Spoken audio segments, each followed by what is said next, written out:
Hold on. How much do you think is good? 100? How much were we deciding on? We were thinking like 100. $100. Like 100?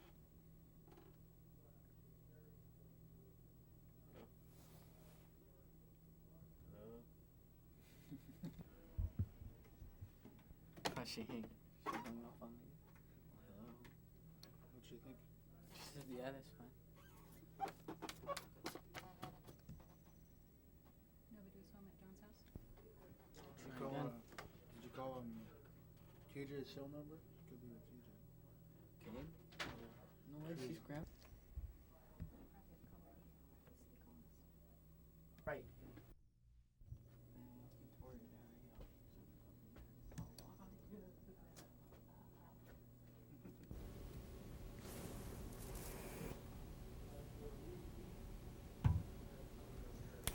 So anyways, I got really bogged down with the house fire because they really... First of all, just say your name and spell it for me so I get that right. Okay, That's the hardest question. okay. My name is Winona Wallace, and it's spelled W-I-N-O-N-A. Wallace, W-A-L-L-A-C-E. All right. And, well, first of all, what's it like to be young in Saxman? I mean, this show's gonna be aired all over the state and other villages, and talk to what it's like to live here. Oh, as a child living here, a youthful person? Well, I think it's great, and I think it's grand, and I think that the opposite of that is that it can be very unpleasant at times. And I think it's great and grand because as a youth living in this community, you have the support of caring adults in this community, and also that you have such a strong cultural tie here. And I think the unpleasant part of it, at least from hearing the voice of my kids, is that there's the ills of unemployment and low income, and that makes it not the most pleasurable, experience growing up here. And can I look at my questions? Yeah. Okay. Sorry. I'll let you look at your notes so I can look at my questions. Now, as a parent, what are some problems that you've had? Well, I think keeping abreast of my kids' academic life and keeping ahead and being interested in their courses of study that they have, and also to make sure that they keep focused and that they are interested in doing their homework, and getting it done and being competitive enough in the school district here. Okay. And, hang on. There we go. Okay.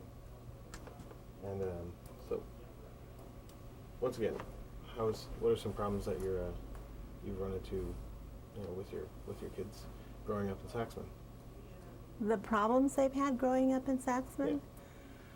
Oh, I think the remoteness, even if we're 2.8 miles from Ketchikan, the kids have some difficulty getting into town. I guess not having enough quote cultural activities in sense of going to theater or ballet or something like that, because my kids seem to see that on TV and they want more of those cultural type activities here. The native culture is very strong here, but I think my kids would like to have a chance to experience doing other things and being able to have the access to do that.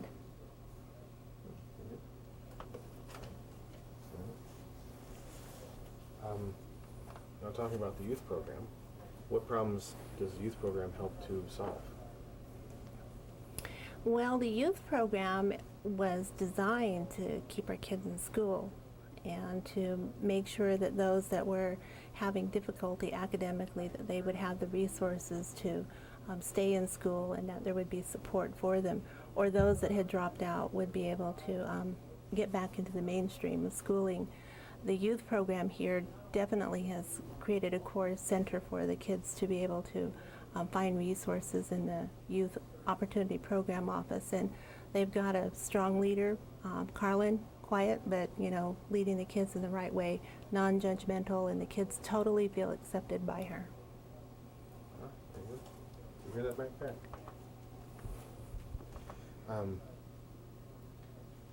where do you think the youth program needs to expand? What are some ways you think it should grow? Well, there's probably 3 areas I'm most concerned about, and the first one is that there are reliable mentors, other adults in this community that are considered professionals who can step forward and be mentors for the children, for the youth. And the second area is to be able to offer Carlin a chance to hire reliable office staff, because she's the only one staffing that office. And the third area would be to expand the program to be a study skills and also a recreational program, so that eventually the kids have a place to go to that is a place of their own, a home of their own. Very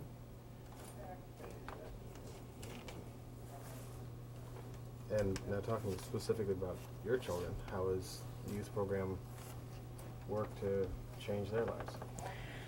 Well, the youth program hired Carlin, and so I believe that the youth program affected my son, especially because he's within the age range, with Carlin's involvement. Carlin is positive, she's non-judgmental, and so my son feels very welcome by her.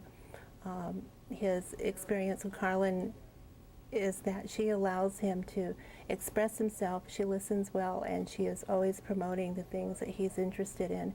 He's very interested in making a business of being a DJ, and would like to go into business administration someday in the future. But Carlin has always voiced her support of him doing that, and so that's favorable for him. And I see that in the office, that the youth come and they get support from her. And I think having someone in the office like that is important. The youth program could have structure, but it's important to have the right people there, and Carlin's the right person for the job. Very good. Is there anything else that you think people should know about the youth program? Well, I think that people should know that it's a nationwide program, an effort by Congress, and I think that each community is very unique. Some of us in the smaller communities don't have the ability to build huge youth centers, and sometimes maybe there's a push to have something like that available, but the resources in Saxman are few.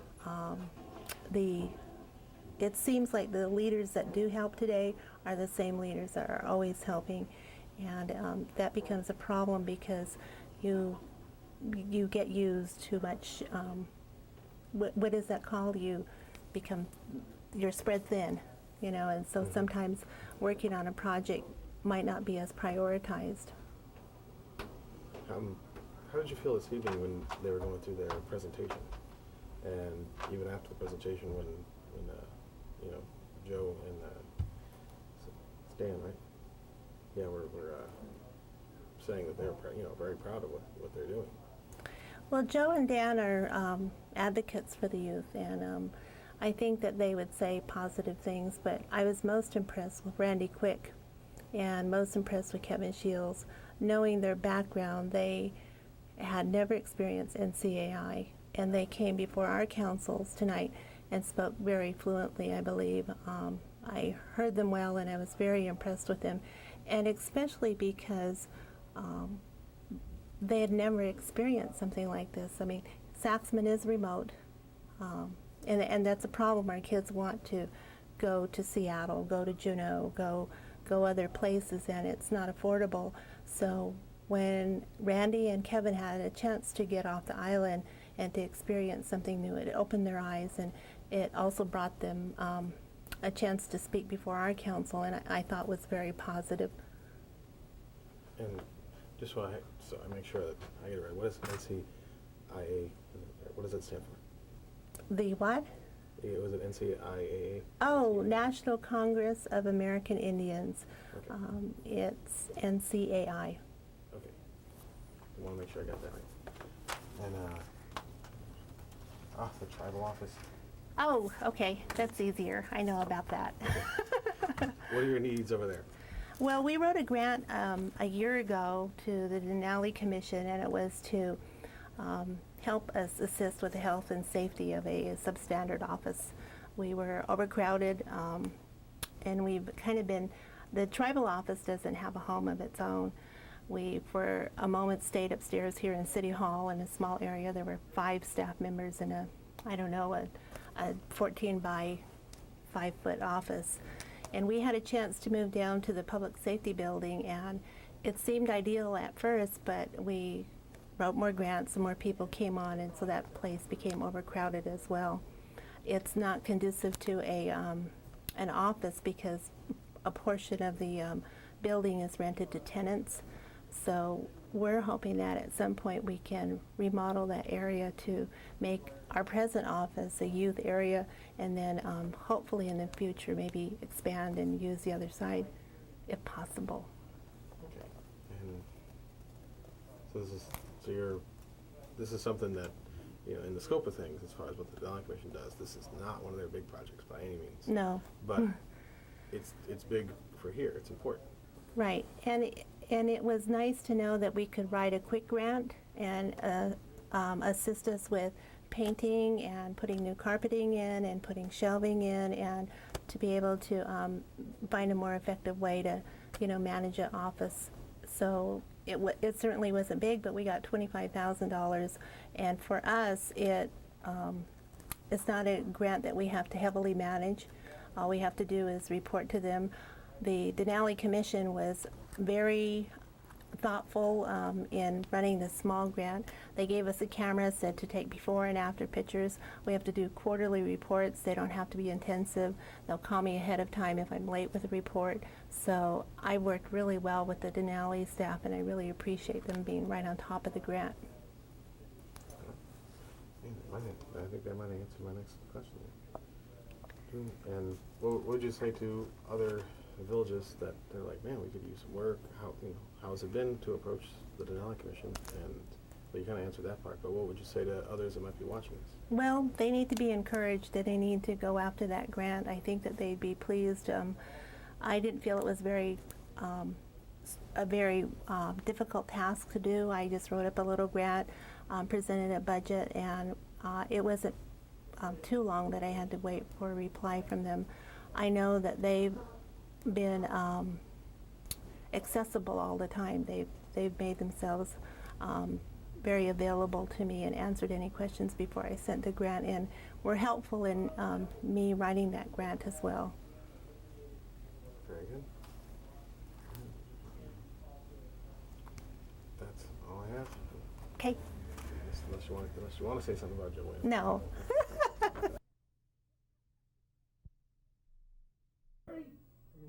And we're going to build a bridge and possibly cut out our source of income. You know, these guys are pretty finicky as far as the pilots are concerned, because you know, when that ship hit the rock out here and it was foggy, boy, I tell you what, you know, a lot of heads spun on that one, I'm sure, which we are not privy to. Okay, but you know, you add a bridge to that issue. Boy, I'm just struggling with that. Now, economic development, that $3.8 million was spent in this community. I don't know the percentage on that. Give a WAG. It's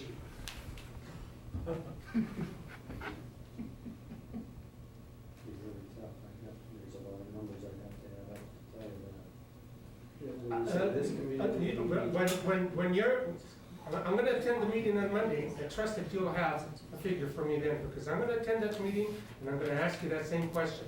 How much of this $3.8 million is spent in this community? Because that's who it's for. And how much of that $3.8 million was spent in Saxman? That's who it's for. Okay? I'm really looking for that figure, because that's a figure I want to sit at Senator Stevens' desk and say, this is what you're spending in Saxman, this is what you're spending in Ketchikan, because of your support of this $190 million. Now, the project on a percentage basis. Because as was stated earlier, how many high-rise bridge builders do we have in this, in terms of tourism within our own community of Saxman? As I mentioned, between 540 to 560,000 visitors that came to Ketchikan last year, and it was to our community here in Saxman. And that's a real good figure. Okay. Now, when you think in terms of 2,300 passengers, that by the maximum number of people that I deal with is about 2,400 passengers annually, okay? 9/11 affected me. I know that that you folks are here to make a presentation. You don't have all the answers. It was probably never even thought of, but I do want to know the answer to how much money of that $3.8 million was spent in the community of Ketchikan, and of that, how much was spent in the community of Saxman, because that's who it's for. Thank you. Just for Joe, before you go to Sylvia, the city of Saxman lost one ship. It's already been proven, the loss of one ship due to the rock, and the one ship that decided to bypass Ketchikan, just that one ship, affected the numbers drastically out here, and that was just one ship. And that's all I have. Place or not? Or is this going to be done by a council, like the city of Ketchikan and the city of Saxman or whatever, as a, you know, a group council? Are they, the entire island, going to be able to vote this either in or out? Well, That's the one issue there is that the state, there is another thing that I believe Elmer spoke of here earlier, and that is, you know, citizens petition.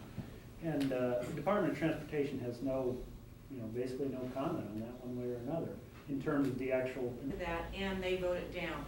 Now, all this money that was appropriated for this.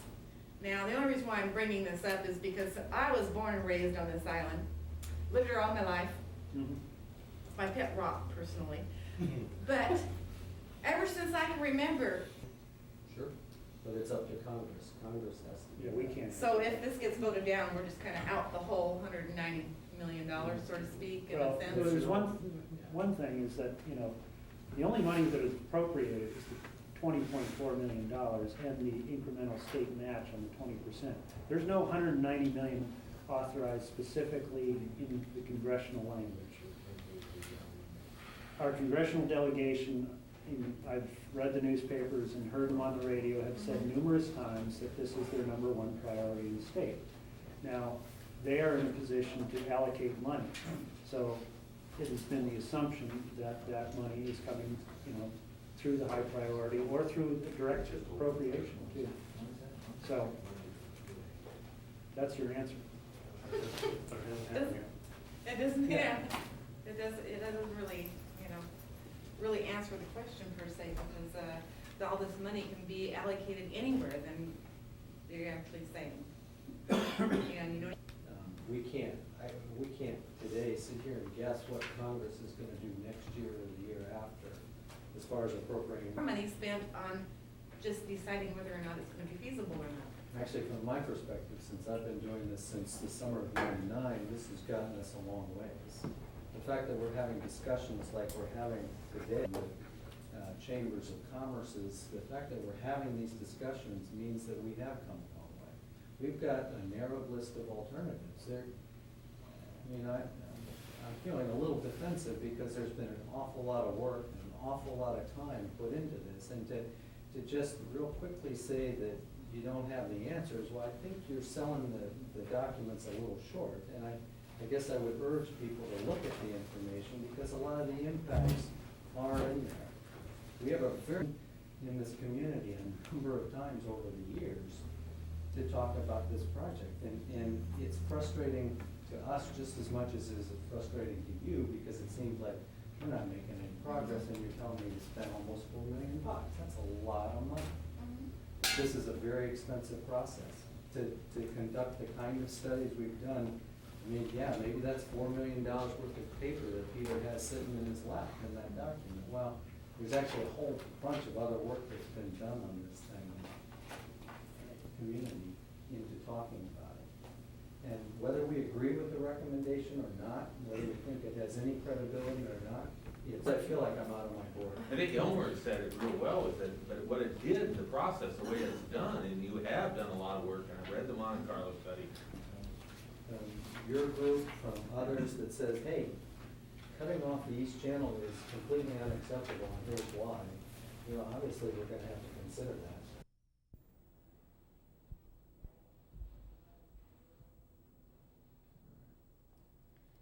David who and Manny. Mac? And Manny. are you? And, It used to be a little tiny program. yeah. And now we're really trying to put on a quality show. But first of all, let me get you to just say your name and spell it for me so I can check that microphone. Esperanza, Esperanza.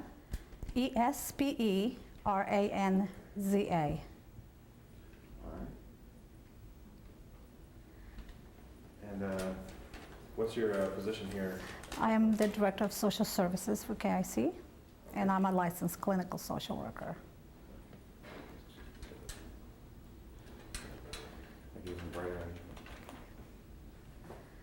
Oh yeah, that looks great. And well, first of all, tell me about the clinic and what it's like now to have the clinic versus how it was in the other building. Okay, I've worked for Indian Health Services for 16 years, so it is totally different. I've started working in 1984 here. I came from Kotzebue, and it's just a world of difference. This is not only a beautiful building, but it is a very committed tribal council. They're very strong, and the programs that they offer have been established for a number of years, and it makes a big difference also to the patients coming into this building that is, a large, well furnished, with a really good clinic with the latest development when it comes to treatment and to equipment. It makes a big difference. The other difference that we see in social services is that in this floor, the 5th floor, we have all of the services. It's a one-stop service department. We have mental health, Indian child welfare. We also offer a batterers program, domestic violence prevention. We also have alcohol counselors for adults and children. We also have general assistance here and housing assistance. So education, the members of the tribe that want to pursue either vocational training or education can come to this building, and we can refer. They can come here perhaps for family problems. But in the course of our conversation, we find out that there are some other areas that they need to work on, and we're able to refer to the education department or to the general assistance for financial or housing. And what kind of impact do you think that makes for the community as a whole? I believe a tremendous impact. Our community has suffered in the last few years a tremendous economic decline. KIC being able to build such a beautiful clinic, which is, working quite well, and they're able to hire all the people that they need, or at least sufficient numbers of people that they need, it gives the community a boost. It not only the members of KIC, but the whole community see that, the feeling that our community is disappearing, that we might have to move out of the community. I believe that all segments of the population were just thrilled when this building was, erected. And now, can you speak about the FAS programs here? Yes. Okay. Well, tell me what you have going on. Some. KIC is one of the principal stakeholders in the FAS FAE movement. The state of Alaska has, in the last 6 years, they have a department, they have an office of FAS established for the whole state. And KIC has, in collaboration with the Gateway Human Services, who provides mental health to non-natives here, and to natives also at times, we as partners have received 2 grants. One, to develop an FAA assessment team, a team that is composed of physicians, social workers, parents, and other providers, that form that kind of team. And we are going to, I believe later this month, we are going to go to the University of Washington to be trained as actually to be able to make assessments and be able to come with a diagnosis and follow up with services for children and families. Why is it important to have that kind of resource available in the community? Well, FAS and FAE, those two syndromes are preventable.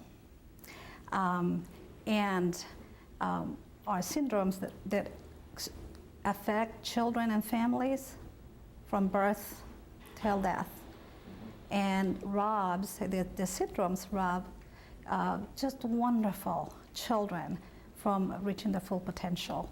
And it brings to parents, a tremendous grieving, not only birth parents, but adoptive parents and other families. And we, Indian Health Services, in conjunction with tribes all over Alaska, has been the #1, I believe, entity that has done a lot of, perhaps not research, but has a lot of information regarding alcohol syndrome and effects. And we have never had in this community the ability to diagnose children and to provide services. And tell me some of the reasons that it's hard to deal with this particular. One of the big paradigms that we are hoping to achieve here in this community is to turn around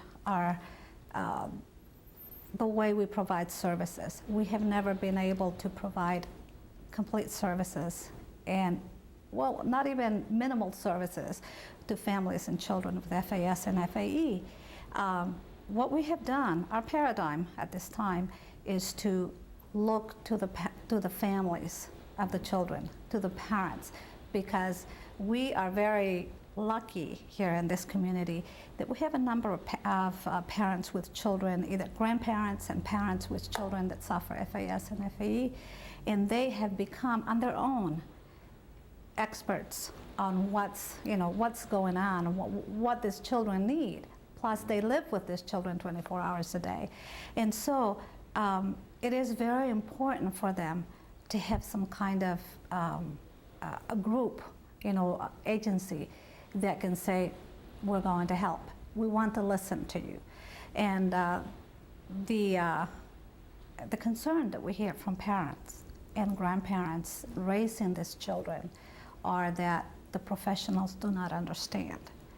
So those of us, the professionals in this town, have, that are part of this movement or that this group have, made a commitment that we are going to be children and parent and family driven, that we are going to listen to them, and they are a very large part of our project. Is really important because parents want their children to be happy and to be capable, to be able to succeed in school and life, to be able to have families that are healthy. And so we really admire these people that are doing that. We have a number of adoptive parents that are given everything they have to be able to provide, because this is an incurable condition. Those children that already are affected, all we can do is assess them and provide services and support the families. But these parents are also helping us to be able to do a lot of prevention, to work with the teachers and children in schools, the community in general, to let them know that this is a preventable disease, that children in our community can be healthy, both physically and emotionally and intellectually. So it's a very important subject for us. Furthermore, KIC is a family-driven kind of system. You know, this is, we work with the entire family, with the clan, with the tribe.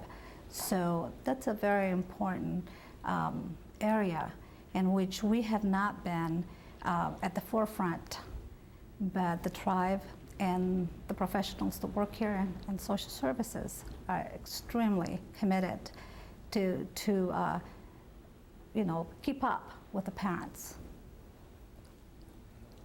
And I have 2 more questions for Okay. you. What are some ways that you find to get people to talk about it, I guess, and get people educated? You know, it is a very hard subject to broach. I believe that KIC has a lot of history in these families. The services here have been continuous for many, many years. We see the grandmothers, the mothers, the grandchildren. So we work with multiple generations, and